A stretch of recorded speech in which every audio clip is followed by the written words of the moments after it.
इल्ज़ाम है कि मणिपुर को लेकर सरकार कुछ नहीं कर रही है। नादान हैं, झूठे हैं वो लोग जो ये कह रहे हैं। संजय सिंह को सस्पेंड किया, राहुल को संसद से बाहर किया, मनीष बड़ी मुश्किल से घर वापस आए हैं और स्मृति ईरानी तो चिल्ला चिल्ला कर कह ही रही हैं इस पर बात करो, उस पर बात करो। अब क्या पीएम की जान लोगे? और वह ये लगता है कि हमारे नेताओं को ये सब देखना अच्छा लगता है तो 2000 का प्रदर्शन फिर से दोहराया जाना चाहिए और इस बार संसद के सामने होना चाहिए, वो भी।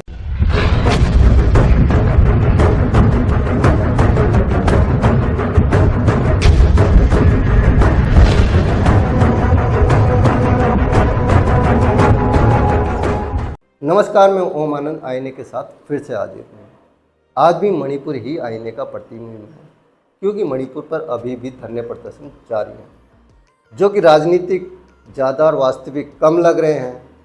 सच्चा तो वो था जो 2000 में और 2004 में हुआ था, क्योंकि मणिपुर की समस्या आज की समस्या नहीं है, बहुत पुरानी है।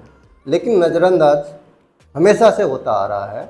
नज़र तभी जाती है, कैमरा मणिपुर पर फोकस तभी करता है जब महिला निर्वस्त्र होती है।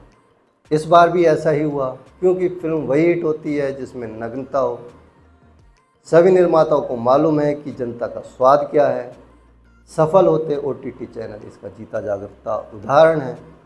क्या महिला को नग्न देखना इतना आकर्षक होता है कि भारत बलात्कारियों का देश कहा जाने लगा है, जबकि उसे भी पता है कि उसकी माँ बहन का शारीरिक ढांचा भी वैसा ही है जैसा कि उसका जिसे वो नंगा कर रहा है। उसे यह क्यों नहीं समझ आता कि वो एक नारी को नंगा नहीं कर रहा है, बल्कि पूरी नारी जाति को निर्वस्त्र कर रहा है। उन सभी देवियों को भी जिन्हें वो साल में 2 बार नवरात्रों के दौरान पूजता है। फिर वो लोग भी दोषी हैं जो फेसबुक पर गुस्से का नाटक करते हैं, जिसमें नेता और जनता दोनों शामिल हैं। अगर नेता जनता सिर्फ गुस्से का नाटक नहीं कर रही होती तो आज इंडिया गेट पर मसालों की और मोमबत्तियों की बाढ़ आ गई होती। आज पीएम आवास के सामने वो होता जो 2004 में हुआ था, तब भी महीना जुलाई का ही था। चलिए फ्लैशबैक में चलते हैं।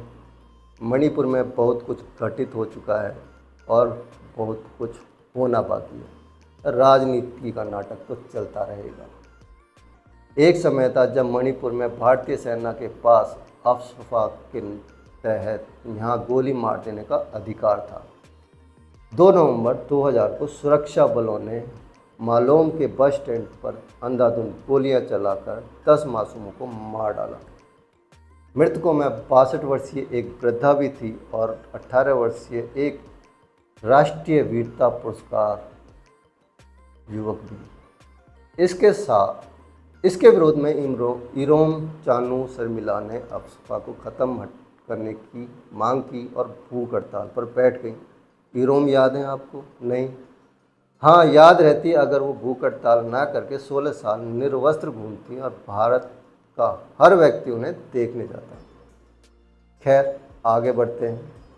3 दिन बाद ही इरोम ने आत्महत्या का प्रयास किया। तब वह मैं 27 साल की थी। तब से उन्हें आईपीसी की धारा 309 के तहत हिरासत में रखा जाने लगा। इस धारा के मुताबिक आत्महत्या के प्रयास के लिए 1 साल से ज़्यादा कैद नहीं रखा जा सकता। इसी कारण इरोम को हर साल रिहा करके अगले दिन फिर हिरासत में ले लिया जाता, लेकिन वो अपनी भूख हड़ताल को जारी रखती रही। यह सिलसिला 16 साल तक जारी रहा। 16 साल के लंबे उपवास के बाद उन्होंने 9 अगस्त 2016 को उपवास समाप्त कर दिया। 2014 में एमएनएस पोल में उन्हें भारत की महिला आइकॉन के सम्मान से नवाजा, क्योंकि वह विश्व की सबसे लंबी भूख हड़ताल रखने वाली महिला थी। लेकिन 16 साल जैसे उन्होंने व्यर्थ में ही गंवा दिए। किसी पॉलिटिकल पार्टी में होती तो मौज करती, लोग भी उन्हें सम्मानित करते, सब कुछ हुआ, समस्या खत्म नहीं हुई। एक बार फिर बहसी घटना घटी जब चरमपंथियों से लड़ने के लिए मणिपुर में तैनात असम राइफल के जवानों ने 11 जुलाई 2004 की आधी रात को मनोरमा नामक महिला को उसके घर से उठा लिया। उसके साथ गैंग रेप हुआ और फिर हत्या कर दी गई। उसके कुछ घंटे बाद सड़क के किनारे उसका कटा फटा गोलियों से निशान वाला शव मिल गया। इसके बाद कुछ महिलाओं को इतना गुस्सा आया, वो आंदोलित हो उठी। उन्होंने सेना के ऑफिस के सामने जाकर नग्न प्रदर्शन किया और कहा, आओ हमारा बलात्कार करो। यह प्रदर्शन बहुत चर्चित था, लेकिन आज की पीढ़ी को शायद इसके बारे में ना पता हो। ये सभी महिलाएं घरेलू थीं, अधिकांश गरीब परिवार से थीं। कई अपने परिवार की जीविका के लिए छोटी मोटी नौकरियां भी करती थीं। इनमें सबसे बुजुर्ग प्रदर्शनकारी 73 साल की और सबसे युवा 45 साल की थी। सोईबाम मोमोन लीमा कहती हैं, इस घटना से उन्हें इतना गुस्सा आया।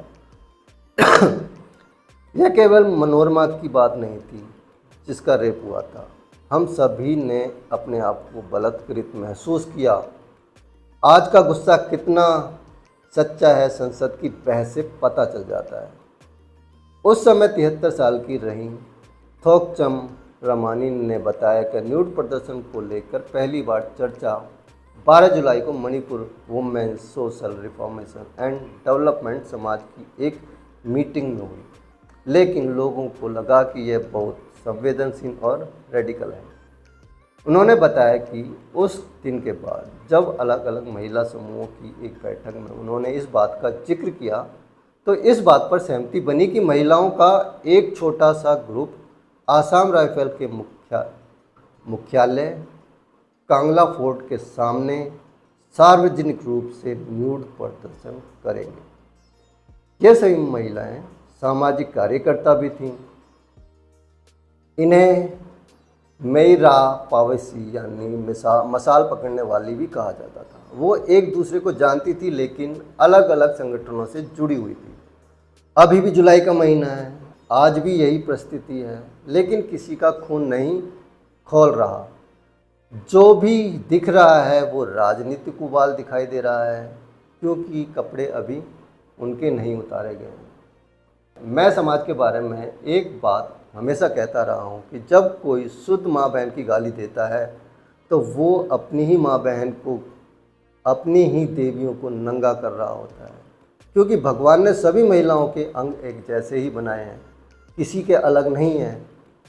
अगर आपको लगता है कि उन 3 महिलाओं के अलग थे, उनके निर्वस्त्र होने से, उनको घुमाए जाने से किसी को कोई फ़र्क नहीं पड़ता, तो यह आपकी बहुत बड़ी भूल है, क्योंकि आपकी दुनिया की सभी महिलाएं बिना कपड़ों के एक जैसी दिखती हैं और यह परिस्थिति कभी भी कहीं भी आ सकती है। तो ये समझो कि वो सिर्फ 3 महिलाएं नहीं थी, अपितु 9 देवियां और समस्त भारतीय महिलाएं हैं। अगर वह ये लगता है कि हमारे नेताओं को ये सब देखना अच्छा लगता है तो 2000 प्रदर्शन फिर से दोहराया जाना चाहिए और इस बार संसद के सामने होना चाहिए। वो भी देख सकें जो नेता महिलाओं को इस अवस्था में देखना चाहते हैं। कम से कम दुनिया को पता चलेगा कि हमारे नेता कितने संवेदनशील हैं।